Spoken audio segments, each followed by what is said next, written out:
You can always change the enrollment date for a single child in ProCare by simply selecting the child and then clicking on the enrollment status button, setting the date and the enrollment status as needed, individually one child at a time. However, there may be times in ProCare when you'd like to process a group of children and change their status all at once for a group. For example, your school-age children may be leaving for summer break at the end of the school year and you'd like to change their enrollment status all at once. You can do that in the Functions, Family Data, Batch Enrollment Status feature. Before going into that feature, you could set a filter to winnow out any accounts or children that you don't want to work with. So I'll go ahead and do that, and I'm going to click on the blue filter button there. I'm going to choose my child information to filter by.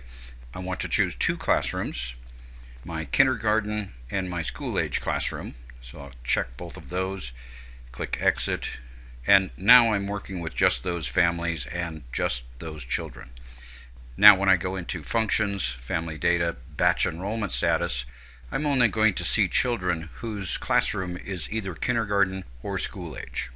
What I'd like to do is change their status for the summer to be on summer break. I'm going to go back to the end of June. That was the last day they were here. So as of Monday, June 6th, I'm going to change their status across the board to summer break.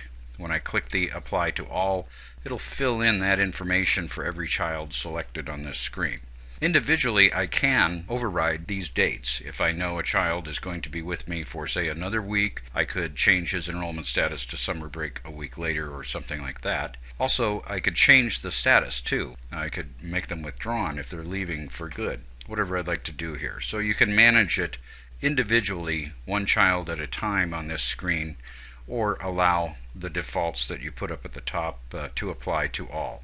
After I've got those set correctly, then I select which children I'd like to make this change for. It could be that some of these children are going to be with me throughout the summer, so I don't want to include them in this process. I can uncheck them. For example, Elroy Jetson. If I uncheck him and save, then Elroy's status will not get changed. Well, let's leave it like that so you could see that. So there we go. 9 items were processed, and we have one child, Elroy, who meets the criteria of our filter that we set, and we haven't changed the status for him. That's the way I wanted it.